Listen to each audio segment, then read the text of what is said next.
Hello friends, मेरा नाम है दुर्गेश कुमार गुप्ता एडवोकेट। और आज हम देखने वाले हैं चैप्टर 9 सीआरपीसी। और ये चैप्टर है पत्नी, संतान और माता पिता के भरण पोषण के लिए आदेश। मतलब कोई महिला कब अपने पति से भरण पोषण के आदेश के का बाल दायर कर सकती है, किन किन आधारों पे उसे भरण पोषण दिया जाएगा, किन किन आधारों पे उसका भरण पोषण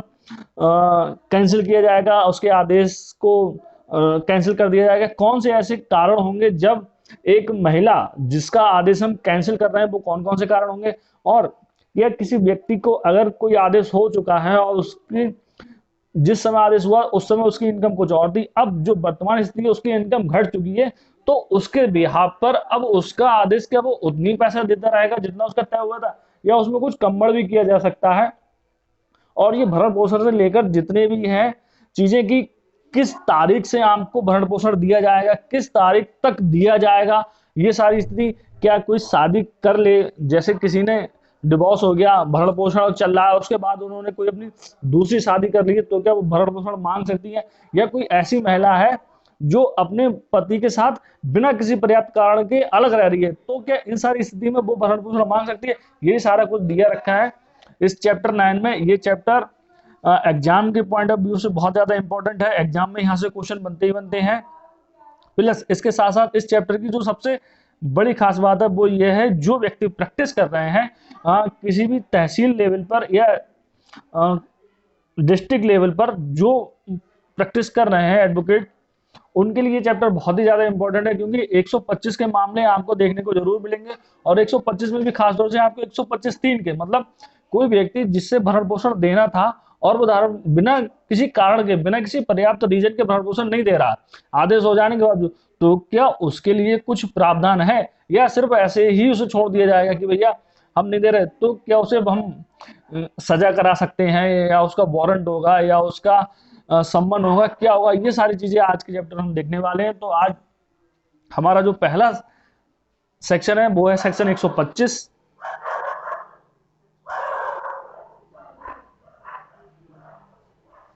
और सेक्शन 125 यही कहता है कि पत्नी, संतान और माता पिता के भरण पोषण के लिए आदेश। ये चैप्टर इसलिए भी इंपॉर्टेंट है कि कभी कभी एग्जाम में हम तो सिर्फ इतना ही पूछ लेते हैं कि पत्नी, संतान और भरण पोषण के आदेश के लिए जो आदेश है ये किस चैप्टर में दिया गया है सीआरपीसी के अंदर। पत्नी, संतान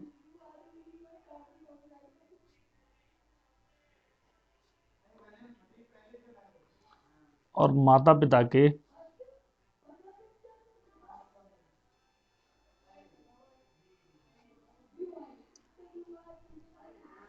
भरण पोषण के लिए आदेश। मतलब कोई ऐसा व्यक्ति है जिसके पास पर्याप्त साधन है,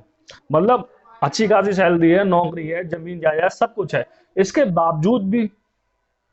वो अपनी पत्नी को, जो कि उस अपने भरण पोषण करने में समर्थ नहीं है, मतलब उनके पास पर्याप्त साधन नहीं है और उनको उन्होंने अलग छोड़ रखा है। नंबर 2, उनके बच्चे, चाहे वो लीगल बच्चे हो चाहे इलीगल बच्चे हो, मतलब लेजिमेट हो या इलेजिमेट हो, धर्मज संतान हो या अधर्मज, और जिनका विवाह ना हुआ हो, वो अपना भरण पोषण करने में असमर्थ है उनके लिए। और इसके साथ में उन्होंने कहा है कि अपने माता पिता का, अपने जो बच्चे हैं अगर वो आवयस्क नहीं है या वो कुछ शारीरिक तौर पर उनमें कुछ परेशानियां हैं, मतलब शारीरिक मानसिक कुछ विकार हैं और वो वयस्क हो चुके हैं, मतलब मेजर हो चुके हैं, इसके बावजूद भी वो अपना मानसिक परेशानी की वजह से नहीं कर सकते भरण पोषण, उनके भरण पोषण के बारे में बताया गया है। तो इसका जो सेक्शन सबसेक्शन 1 है कि कोई व्यक्ति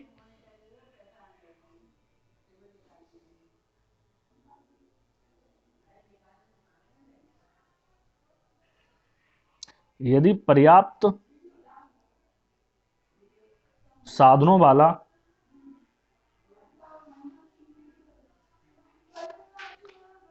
कोई व्यक्ति, मतलब बात ये हो रही है आप उसी व्यक्ति से मांगेंगे जिसके पास पर्याप्त साधन है, मतलब ये ऑलरेडी एकदम भिखारी टाइप, खत्म टाइप लोग हैं, तो आप इनसे नहीं मांग सकते क्योंकि इनका खुद का नहीं हो पा रहा। तो इसमें कहा है कि पर्याप्त साधनों वाला कोई व्यक्ति, नंबर एक,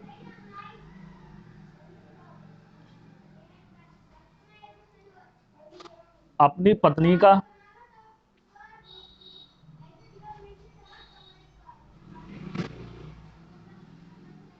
जो अपना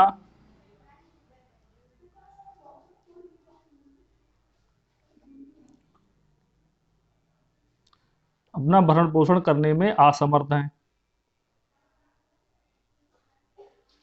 मतलब कोई व्यक्ति जो अपना भरण, जिसके पास पर्याप्त साधन है, और उनकी पत्नी जो अपना भरण पोषण करने में असमर्थ है।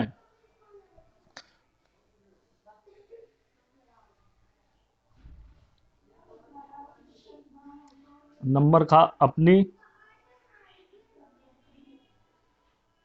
धर्मज या अधर्मज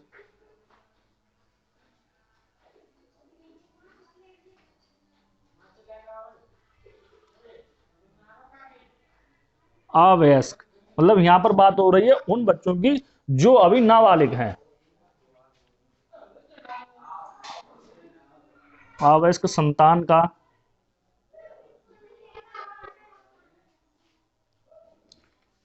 चाहे उनकी शादी हो गई हो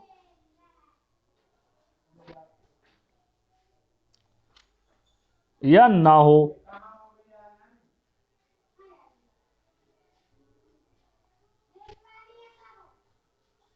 चाहे ऐसे नाबालिग बच्चे जिनकी शादी हो गई है या नहीं हुई है, मतलब कुछ ऐसा है कि रूढ़ी की वजह से उनकी शादी हो भी सकती है और नहीं भी हो सकती, लेकिन मेन जो चीज ये है कि वो बच्चे अभी मेजर नहीं है, मतलब वो माइनर हैं,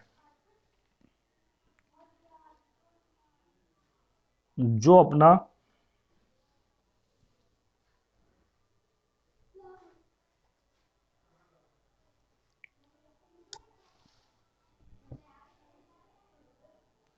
भरण पोषण करने में असमर्थ हैं।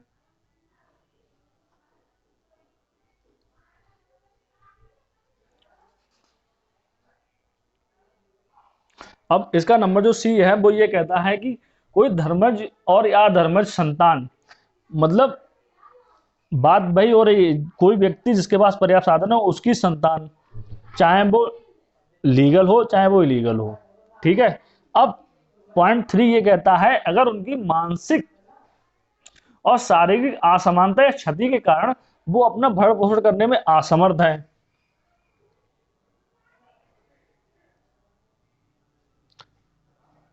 अपने धर्मज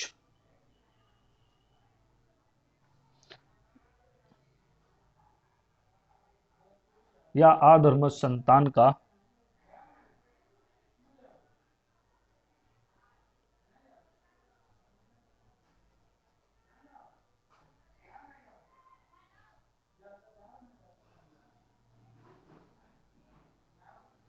जो विवाहित पुत्री नहीं है, जिसने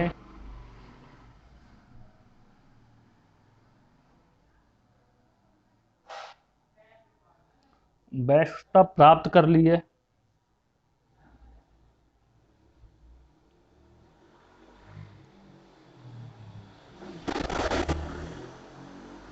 जहां ऐसी संतान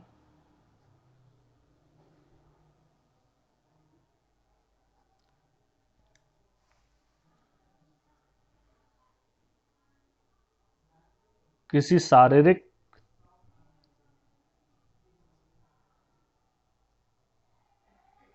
या मानसिक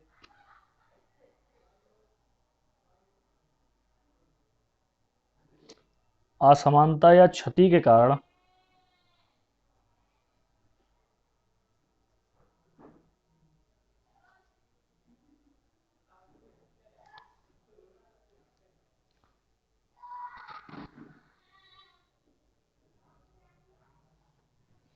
अपना भरण पोषण करने में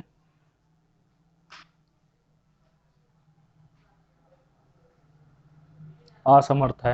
मतलब पॉइंट सी में हम ये देखेंगे कि जो भी बच्चे हैं चाहे वो मेजर हो या माइनर हो, और जिसमें सिर्फ हम उसको नहीं गिनेंगे जिस जो लड़की है और शादी नहीं हुई है, उसको हम नहीं गिनेंगे, उसको तो हम वैसे भी दे ही रहे हैं, तो इसीलिए इसमें स्पेसिफाई कर दिया। तो उनकी अगर वो शारीरिक मतलब वो किसी भी कारण से विकलांग है या किसी भी कारण से दिव्यांग हैं, इन सारी चीजों से गुजर रहे हैं, तो आप उनका भरण पोषण करने के लिए बाध्य हैं।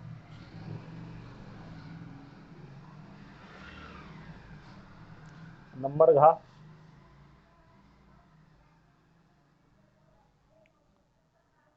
अपने पिता या माता का जो अपना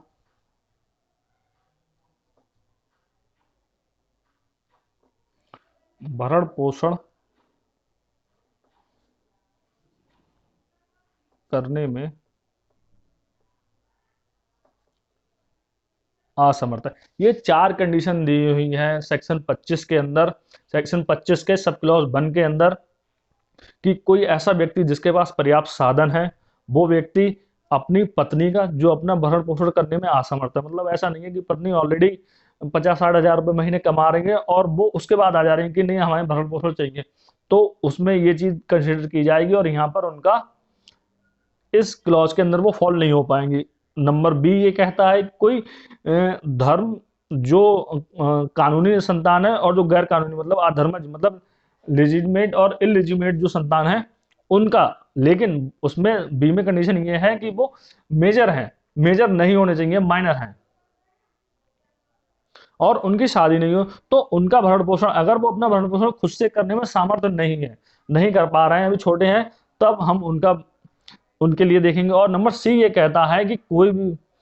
भी धर्मज या अधर्मज संतान चाहे वो मेजर हो गई हो, लेकिन मेजर हो जाने के बावजूद हम देखते हैं कई बार ऐसे होते हैं जो बच्चे शारीरिक और मानसिक रूप से सामान्य नहीं होते हैं या किसी क्षति के कारण उनको ऐसी दिक्कत आ जाती है जो अपना भरण पोषण नहीं कर पाते हैं, उनके लिए कहा गया है। और नंबर डी मतलब नंबर घ ये कहता है जो अपने माता पिता का, माता पिता मतलब एक एज के बाद या किसी रीजन से जो अपना भरण पोषण नहीं कर पाते हैं, तो उन सबके भरण पोषण के लिए ऐसा व्यक्ति जिसके पास पर्याप्त साधन है, कोई इनकार करता है मतलब उपेक्षा करता है, मतलब उपेक्षा करता है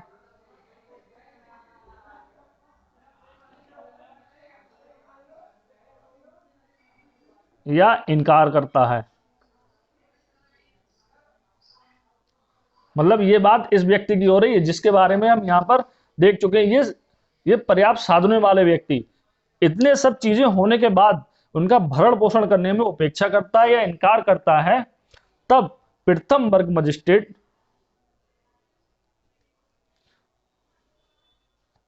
करता है, तब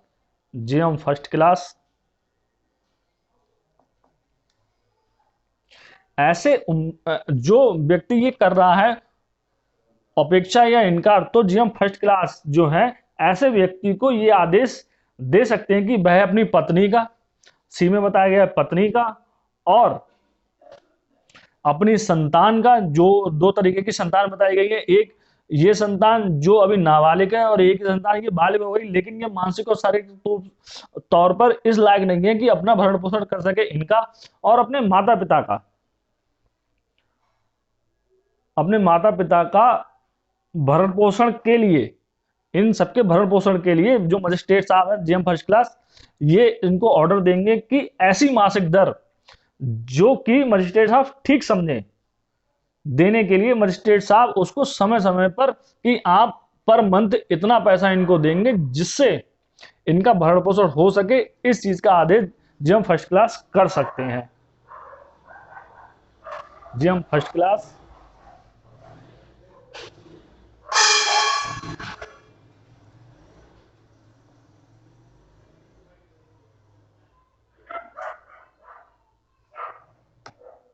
ऐसी मासिक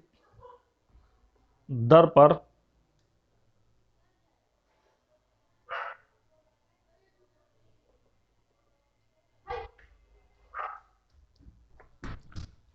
मासिक भत्ता दे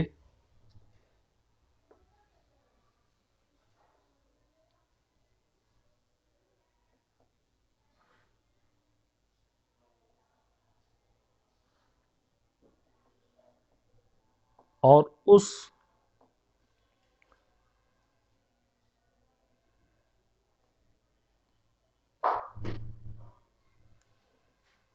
मासिक भत्ते का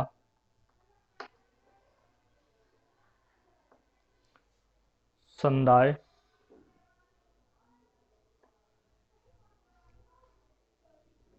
ऐसे व्यक्ति को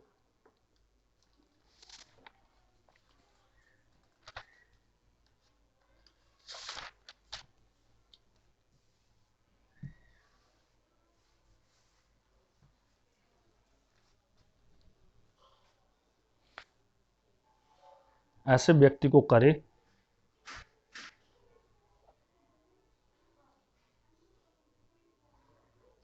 जिसको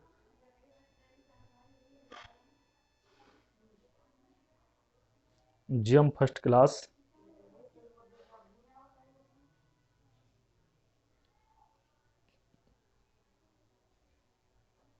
समय समय पर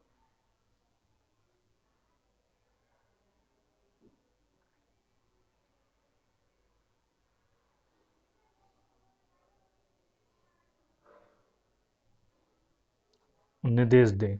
मतलब जो जीएम फर्स्ट क्लास आदेश करेंगे, जो व्यक्ति अपनी कंप्लेंट लेकर जाएगा उनके पास कि हम इनके एक वाइफ हैं और इस समय हमारी स्थिति ऐसी है, हम अपना भरण पोषण नहीं कर पा रहे हैं और इनके पास पर्याप्त साधन है, इनकी सैलरी 80,000 रुपये आती है और हमको ये 8 रुपये भी नहीं दे रहा है, तो उनको मजिस्ट्रेट साहब आदेश करेंगे भैया इनको इतना जितना कि उचित हो इनके भरण पोषण के लिए आदेश करेंगे, वो उनको देना पड़ेगा। दूसरी चीज, अगर कुछ ऐसे बच्चे हैं जो नाबालिग हैं और अपना भरण पोषण नहीं कर पा रहे हैं और पिताजी अच्छा खासा कमा रहे हैं, तो वो भी जा सकते हैं, उनको भी मजिस्ट्रेट साहब आदेश करेंगे भैया इनको भी आप इनका पालन पोषण करें और इनके लिए पर्याप्त धनराशि जो भी ठीक हो उनके हिसाब से, दोनों के हिसाब से, मतलब बच्चों के लिए का भरण पोषण भी हो जाए और आपको भी ऐसा दिक्कत ना हो उससे, वो देंगे। या कोई माता पिता है उनके लिए। लेकिन इसका जो प्रोवाइजो है, इसमें प्रोवाइजो दे रखे हैं 3। पहला प्रोवाइजो ये कहता है कि अगर अवयस्क पुत्री परंतु खंड खा में जो यहां पर हमने ये देखा था, अवयस्क पुत्री है, जो खंड खा के अनुसार जो अवयस्क पुत्री है के पिता के लिए मजिस्ट्रेट साहब ये आदेश देंगे आप इनको तब तक भरण पोषण दीजिए जब तक इनका विवाह नहीं हो जाता। ऐसा प्रोवाइजो नंबर 1 हमारा कहता है कि अवयस्क पुत्री के पिता को निर्देश दे सकता है कि वह उस समय तक ऐसा भत्ता दे जब तक पुत्री वयस्क नहीं हो जाती। मतलब इसमें पुत्री को तब तक वो भत्ता देंगे जब तक वो मेजर नहीं हो जाती, और मेजर हो जाने के बाद जब उनकी शादी हो जाए और शादी के बावजूद भी अगर ऐसा मजिस्ट्रेट साहब को विश्वास हो जाता है कि अभी ये पुत्री के जो हस्बैंड हैं वो भरण पोषण नहीं कर पा रहे हैं, तो भी मजिस्ट्रेट साहब आदेश कर देंगे कि भैया आप पिता हैं तो आप इनकी अभी सहायता करें, इनको भरण पोषण दें। ये प्रोवाइजो 1 कहता है। खंड खा में अवयस्क पुत्री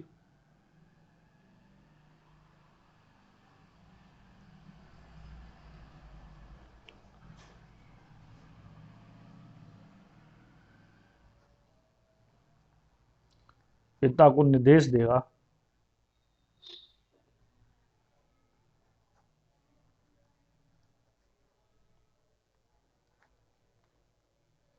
दे सकता है कि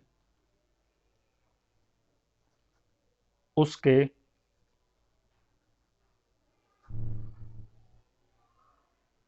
वयस्क होने तक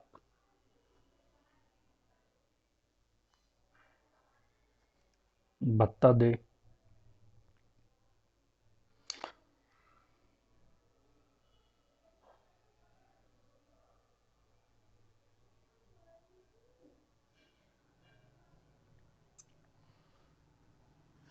यदि विवाह हो जाए, ये जो है, जो नेक्स्ट लाइन जो मैं बताने और लिखने वाला हूं,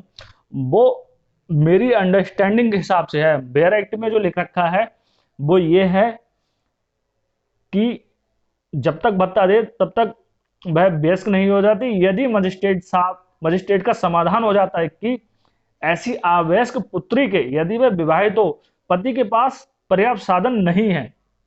मतलब ये कंफ्यूजिंग वाली लाइन है। तो यहां पर जो मेरा व्यू है वो ये है कि अगर विवाह हो जाता है,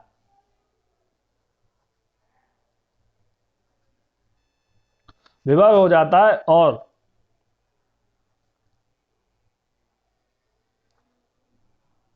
पति के पास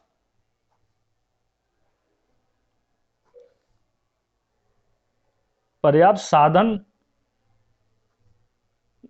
नहीं हो जाते, तब तक भत्ता दे। इसका प्रोवाइजो नंबर 2 ये कहता है कि जो भरण पोषण के मासिक भत्ते से संबंधी कार्रवाई के दौरान,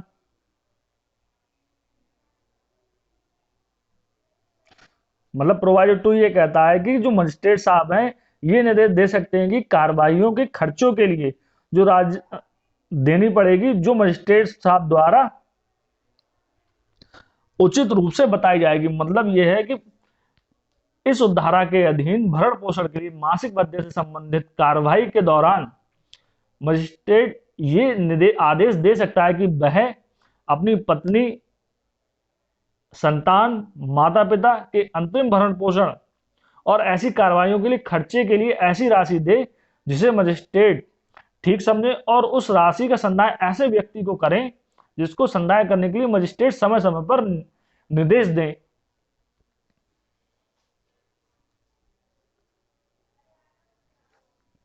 परंतु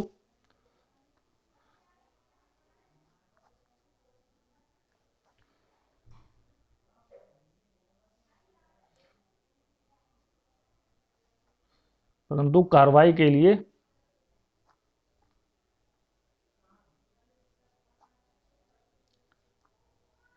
खर्चे की राशि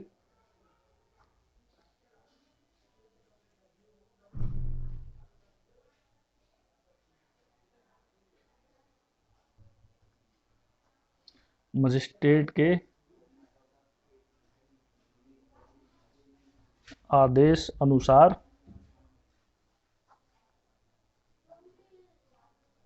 दे होगी। मतलब ये प्रोवाइजो जो मैंने सेकंड लिखा है, इस प्रोवाइजो को आप डायरेक्ट की लैंग्वेज जाकर पढ़ लें। बहुत घुमा के सीधी बात ना कहते हुए लिखा है उन्होंने।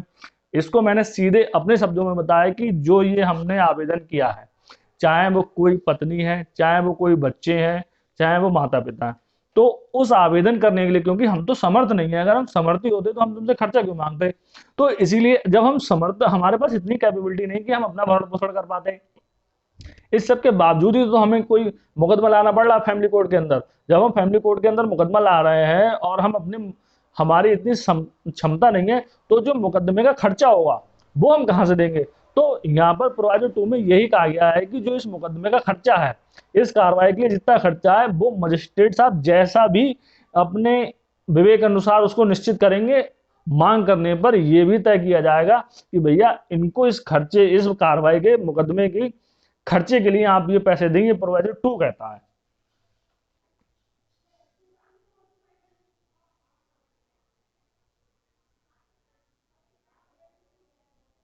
अब यही बात है कि जो हमने प्रोवाइजर 2 में जो खर्चे मांग लिए हैं, अब ये खर्चे हमें कब से दिए जाएंगे। तो प्रोवाइजर 3 में जो खर्चे का आवेदन है, खर्चे के आवेदन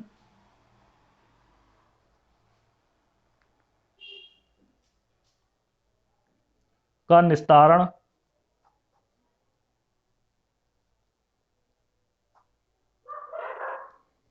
खर्चे के आवेदन का निस्तारण है, तो वो हम उस दिन से मानेंगे जिस दिन हमारी सूचना की तामील हो जाती है। उस दिन से 60 दिन के अंदर हम ये आदेश दे सकते हैं, भैया आप इन्हें खर्चे दें। निस्तारण सूचना की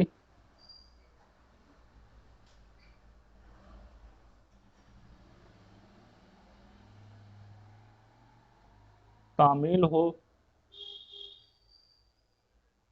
जाने के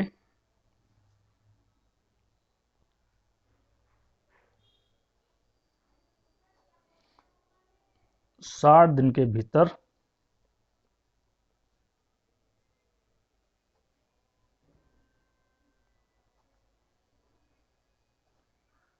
कर दिया जाएगा। मतलब जिस व्यक्ति को हम ये खर्चे देने हैं उसकी सूचना की तामील जिस दिन से हो जाती है उस दिन के 60 दिन के अंदर, 60 दिन के अंदर से हम उस जो आवेदन किया जा रहा है खर्चे के लिए जो आवेदन है उसका निस्तारण हमें 60 दिन के अंदर अंदर करना होगा।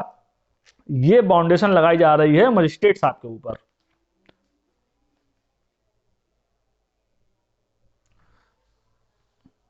अब 125 का सबसेक्शन 2,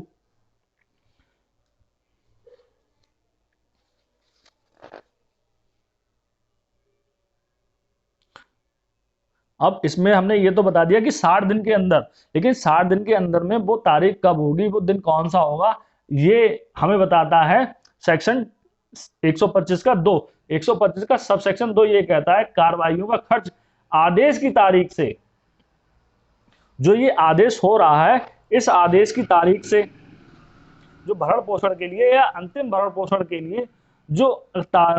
हम लेके आए हैं इसकी कार्रवाइयों का खर्च आदेश की तारीख से या आदेश जब दे दिया गया है, दे दिया जाता है तो भरण पोषण या अंतिम भरण पोषण और कार्रवाइयों खर्च के लिए आवेदन की तारीख से या तो आदेश की तारीख से, पहली चीज बता रहे हैं कि आदेश की तारीख से, और अगर आदेश किया जा चुका है तो जो हमने जिस दिन से आवेदन, जिस समय से आवेदन किया है उस तारीख से हमें ये जो कार्रवाइयों का खर्च है ये मिलना शुरू हो जाएगा।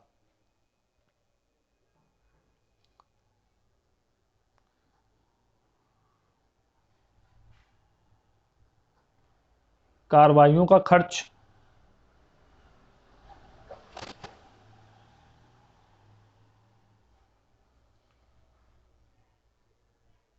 आदेश की तारीख से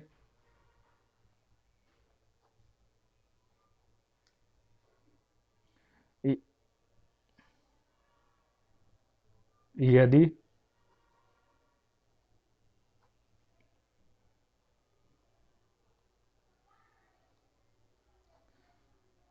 आदेश दिया जाता है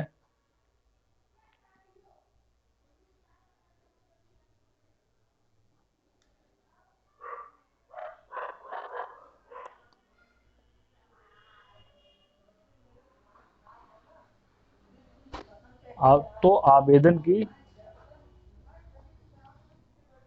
तारीख से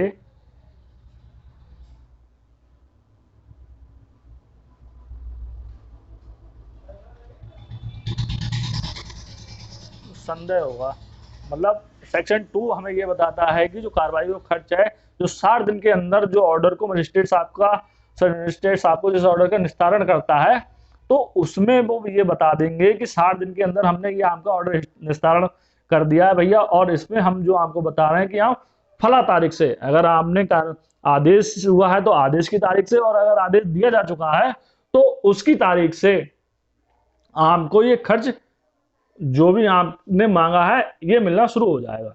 अब सबसे इंपॉर्टेंट, इस चैप्टर का सबसे इंपॉर्टेंट सेक्शन है वो है 3, मतलब भरण पोषण के लिए जो आदेश है इसमें सबसे इंपॉर्टेंट सेक्शन है वो सेक्शन 3 है, क्योंकि 125(3) की एप्लीकेशन अगर आप डिस्ट्रिक्ट कोर्ट में प्रैक्टिस करते हैं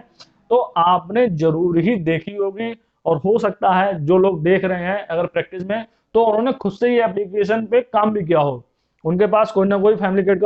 कोर्ट का मुकदमा हो जिसमें उन्होंने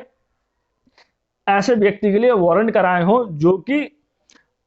बिना किसी कारण के आदेश हो जाने के बावजूद भी भरण पोषण या अंतिम भरण पोषण की राशि नहीं देता है, उस व्यक्ति के बारे में 156(3) है। इस पे पर्सनली मैंने भी कई बार काम किया है तो मैं इसके बारे में आपको अब आगे बताने वाला हूं।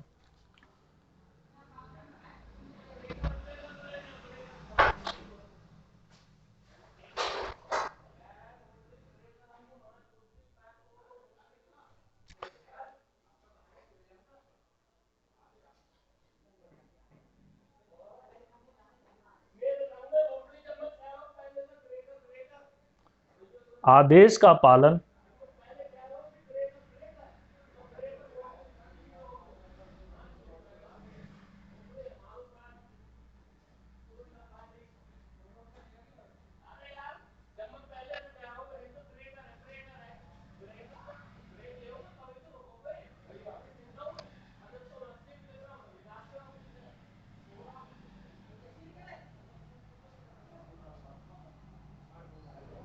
मतलब 125(3) की पहली कंडीशन ये है कि आदेश का अनुपालन करने में वो व्यक्ति बिना कारण के असफल रहता, मतलब उनके पास कोई ऐसा वैलिड रीजन नहीं है कि जिसकी वजह से आपने जो आपके खिलाफ आदेश हुआ था उसका पालन नहीं किया है। मतलब आपने कोई कोई कारण नहीं है, आपने सिर्फ ऐसे ही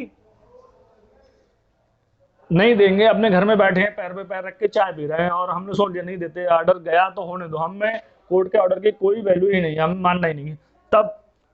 जो है ऐसे व्यक्ति के लिए उस धनराशि को लेने के लिए वारंट जारी कर सकते हैं। मजिस्ट्रेट साहब उस राशि के लिए वारंट जारी कर सकते हैं। पहली चीज तो ये है।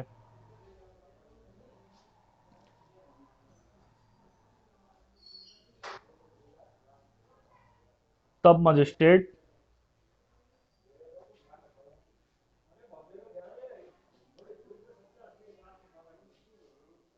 देय रकम के लिए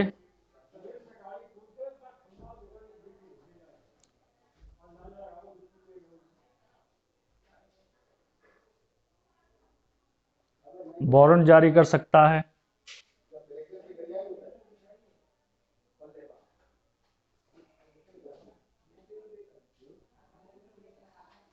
अब ये वारंट जब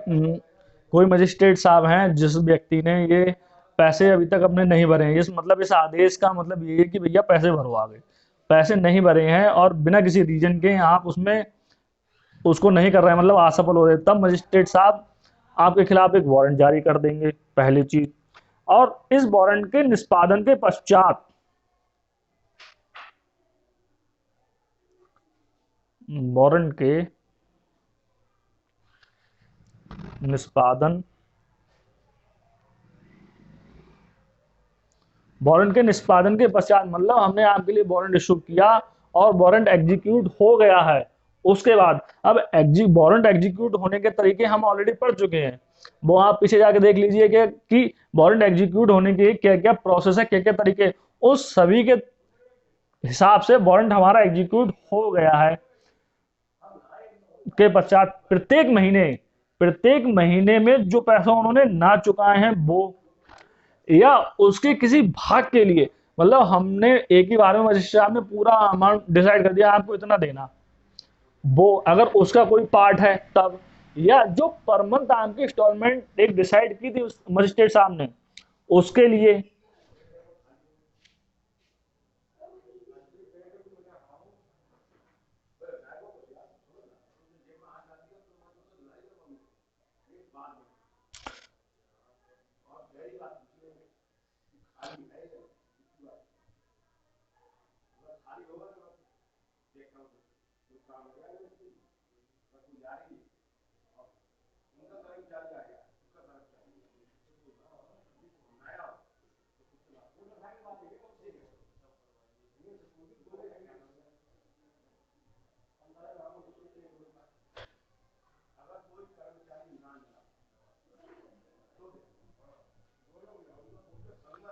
वारंट के निष्पादन के पश्चात प्रत्येक माह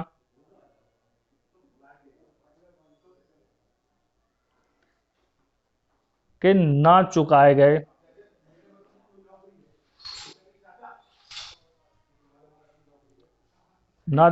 पूरे, या मतलब जो आपके पर मंथ डिसाइड हुआ गया था उसके पूरा का पूरा आपने नहीं चुकाया है, वो पहली कंडीशन, या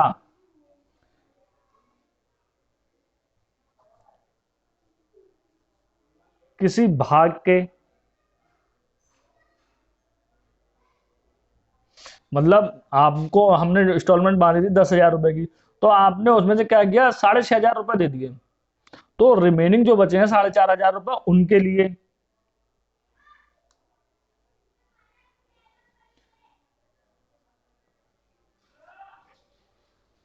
1 माह की अवधि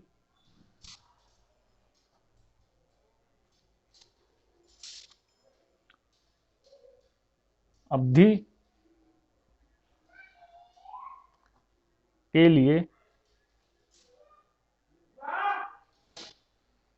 कारावास का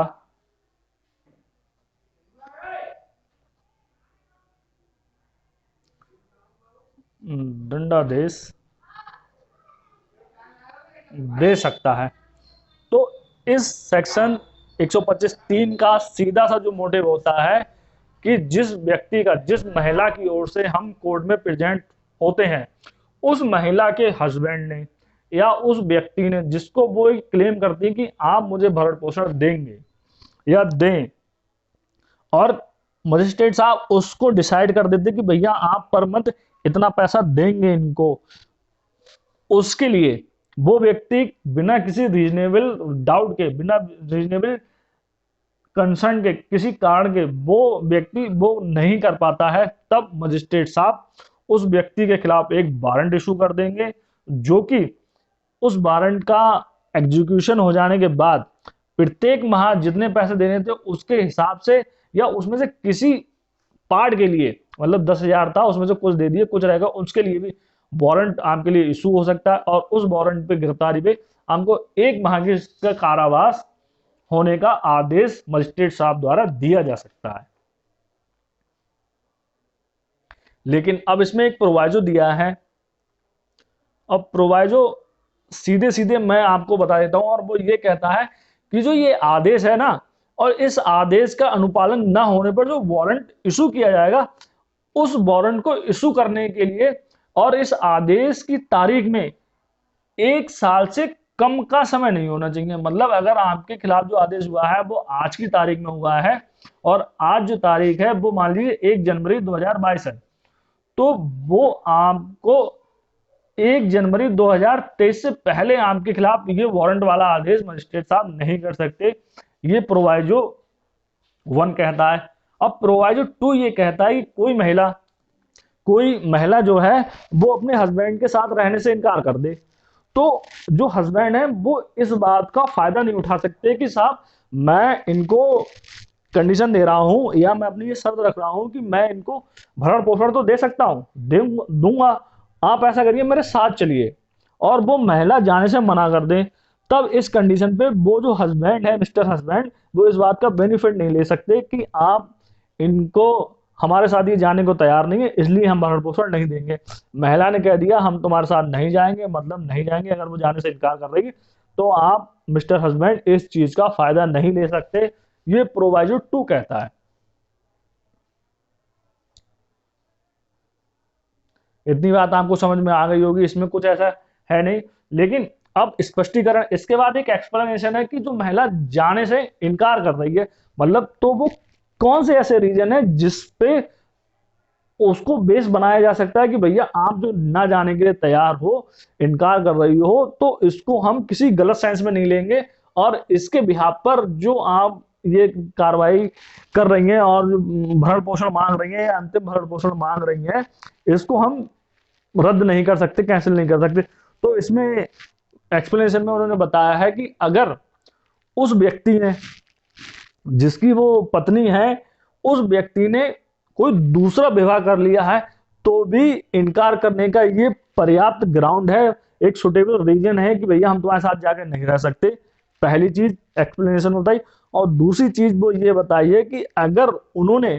किसी फीमेल को, किसी महिला को एज ए मिस्ट्रेस अपने पास रख लिया है, मिस्ट्रेस का एक सनानियम होता है कीप या कैप, मतलब अगर इसे शुद्ध हिंदी में जो बैरक्ट में लिखा है वो मैं बताऊं, अगर वो व्यक्ति कोई रखैल अपने साथ रख लेता है तो उस कंडीशन में भी महिला जाने से इनकार कर सकती है, और ये उनका एक वैलिड रीजन माना जाएगा कि हम तुम्हारे साथ नहीं जाएंगे, क्योंकि आपने पहला चीज किसी के साथ दूसरा विवाह कर लिया, हम आपके साथ नहीं जा सकते, उस घर में नहीं रह सकते। तीसरी चीज, आपने किसी महिला को इस तरीके से अपने साथ रख लिया जिसको हम शुद्ध भाषा में कहें तो आपने एक रखेल रख ली है, हम आपके साथ नहीं जा सकते। ये एक्सप्लेनेशन कहता है। अब इसका जो सेक्शन 4 है, सब सेक्शन 4, 125 का सब सेक्शन 4, उसमें ये बताया गया है यहाँ पर हस्बैंड के लिए 3 कंडीशन दी गई है कि अगर आपकी जो पत्नी है वो इन 3 कंडीशन में से किसी भी एक में फॉल होती है, तो वो आपसे ये भरण पोषण या अंतिम भरण पोषण मांगने की हकदार नहीं रहेंगी, उनसे आपकी हकदारी छीन खत्म हो जाती है। तो उसमें पहली चीज है कि जड़ता की दशा।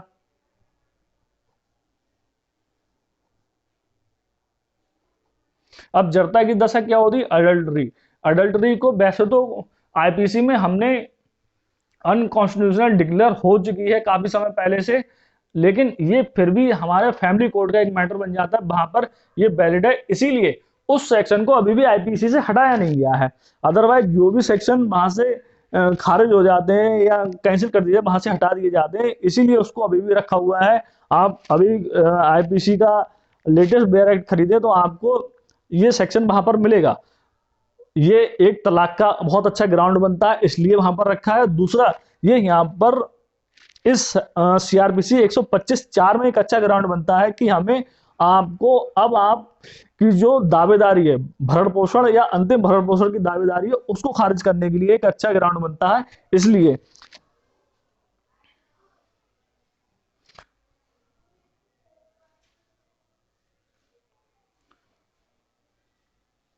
नंबर 2, पर्याप्त कारण के बिना। अब पर्याप्त कारण के बिना साथ रहने से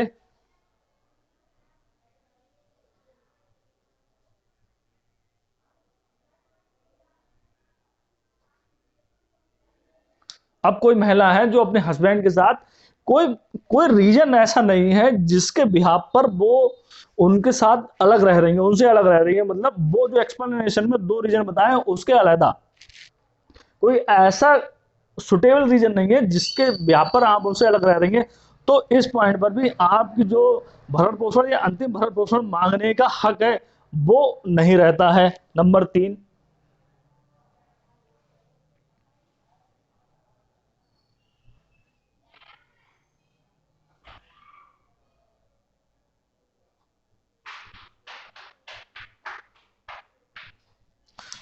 में ये बताया कि पारस्परिक सम्मति, मतलब म्यूचुअल कंसेंट से आप अलग रह रहे हो। आप एक हस्बैंड वाइफ के रिलेशन में और आपने ये डिसाइड किया कि अब जो है कि हमारा रिलेशन चल नहीं पाएगा और हम इस पर कोई डिस्प्यूट नहीं चाहते, कुछ भी नहीं चाहते, आप अपने घर रहिए और हम अपने घर रह रहे हैं। तो जहां पर म्यूचुअल कंसेंट आ जाती है, आप म्यूचुअल कंसेंट से रह रहे हैं, बिना किसी रीजन के रह रहे हैं, कोई पर्याप्त रीजन नहीं है आपके पास अपने हस्बैंड से अलग रहने का, या आप जड़ता की स्थिति में रहते हैं, मतलब आप अडल्ट्री की स्टेज में रह रहे हैं। इन 3 पॉइंट को देखते हुए आप जो भरण पोषण या अंतिम भरण पोषण का हक है उसके आप हकदार नहीं रहते हैं, ये सेक्शन 4 कहता है। अब सेक्शन 5 सेम यही बात कहता है कि कोई पत्नी का जो भरण पोषण या अंतिम भरण पोषण का आदेश है, अगर ये चारों चीजें साबित हो जाती हैं, अगर ये चारों चीजें साबित हो जाती हैं तो आपका जो आदेश है उसको रद्द कर सकते हैं मजिस्ट्रेट साहब। मतलब अगर कोई पत्नी जड़ता की स्थिति में रह रही है, पर्याप्त कारण के बिना रह रही है, या पारस्परिक सहमति से अलग रह रही है अपने हस्बैंड के साथ, तो सेक्शन 5 ये कहता है कि आपके आदेश को मजिस्ट्रेट साहब रद्द कर सकते हैं।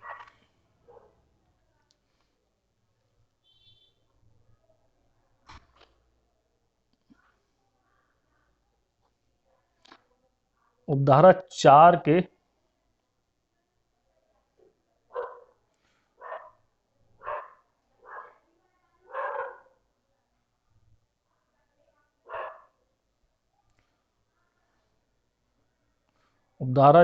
के प्रावधान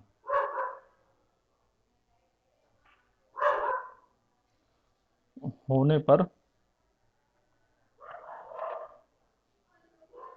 आदेश रद्द किया जा सकता है। अब आप ये सेक्शन 5 यहां से देखकर बिल्कुल भी लिखे ना किसी भी पेपर में, किसी भी चीज में, क्योंकि ये मेरी अपनी लैंग्वेज है, मेरी अपनी समझ है। मतलब ये तीनों रीजन होने के बावजूद यहाँ पर आदेश को रद्द कर सकते हैं, ये मजिस्ट्रेट के लिए है। लेकिन आप यहाँ पर बेरेक्ट पढ़ लें, बेरेक्ट में जो लैंग्वेज पढ़ी लिखी हुई है उसको पढ़ें। ये सिंपल मैंने लिखा है अपने समझने के लिए, जिससे ऐसी लैंग्वेज मैंने लिखी है जिससे मैं अच्छे से समझ सकता हूं। इतनी सी बात है और कुछ नहीं है। इसके अलावा आप इसको ऐसा ना समझें कि आप कहीं कुछ और ही इसमें लिख दें और उसके बाद ये कहें कि भाई इस किसी व्यक्ति का वीडियो देखा था उसमें सेक्शन 5 में तो उसने कुछ और ही लिख रखा है। ऐसा तो डायरेक्ट में भी नहीं लिखा है और सीरियस ही बात है, ये चीज डायरेक्ट में नहीं लिखी गई है। तो आज के सेशन के लिए हम यहाँ पर वीडियो एंड करते हैं। रीजन यही है कि सीआरपीसी सेक्शन जो 125 है काफी बड़ा है और इसमें काफी ऐसी चीजें हैं जो हमें पढ़नी होती हैं और जिसको डिटेल में समझना होता है। नेक्स्ट वीडियो में हम देखेंगे सेक्शन 126, जो कि इसके प्रोसीजर के बारे में बताएगा कि ये जो वाद है कहाँ लाया जाएगा, कहाँ पर जो पत्नी रहती है वहां पर लाया जाएगा, या जो हस्बैंड जहां पर रहते हैं वहां पर लाया जा सकता है, या जहां पर वो कभी रहे थे, पहले कभी जहां रहे हो वहां ये बात लाया जा सकता है। इन सारी चीजों के बारे में बताया गया है सेक्शन 126 में। और क्या होगा कि अगर सामने से एक महिला जो बात ले आई और सामने वाला व्यक्ति आ ही नहीं रहा है, तारीखों पे नहीं आ रहा, कोर्ट में उपस्थिति नहीं हो रहा, जान पूछ कर या कैसे। और उसके बाद सेक्शन 127 हम देखेंगे जो कि इंपॉर्टेंट है। इसलिए इंपॉर्टेंट है कि अगर किसी व्यक्ति ने भरण पोषण का आदेश हो गया, मान लीजिए जिस दिन आदेश हुआ उस समय उनकी जो मासिक आय थी वो 50,000 के आसपास 50,000 थी, और उसी को ध्यान में रखते हुए मजिस्ट्रेट साहब ने आदेश कर दिया कि हाँ भैया इनको 25,000 रुपए देंगे। लेकिन आज के समय में अभी कुछ समय पहले एक कोविड-19 जैसी महामारी आ गई थी, कोरोना जैसी समस्या आ गई। उस दौरान कुछ लोगों के रोजगार ही खत्म हो गए, कुछ लोगों की नौकरियां ही छूट गई। अब जो 50,000 जिस व्यक्ति को मिलते थे उनको मिल ही 18,000 रुपए रहे हैं। तो क्या होगा, अब वो 18,000 वाला कि अपने पास से जेब से मिला के उनको 25,000 पूरे करेगा, या उसके लिए भी कोई उपाय दे रखा है। तो इस सब के बारे में सेक्शन 127 के बारे में दिया गया है, जो कि हम नेक्स्ट वीडियो में देखेंगे। आज के लिए इतना ही रखते हैं। अगर आपको मेरा बताया कंटेंट अच्छा लग रहा है तो कृपया करें, दूसरे लोगों के साथ साझा करें, इसे लाइक करें, शेयर करें, क्योंकि अभी मेरे पास इक्विपमेंट थोड़े से कमी है तो मैं ऐसे काम चला रहा हूँ। और जैसे जैसे इक्विपमेंट मैं अरेंज करता हूं और उसके बाद अरेंज हो जाते हैं तो इसका हम वीडियो का तरीका ही चेंज कर देंगे। और इतना ही कहना है, इसको लाइक करें, सब्सक्राइब करें और अपना सपोर्ट करें। जय हिंद, जय भारत।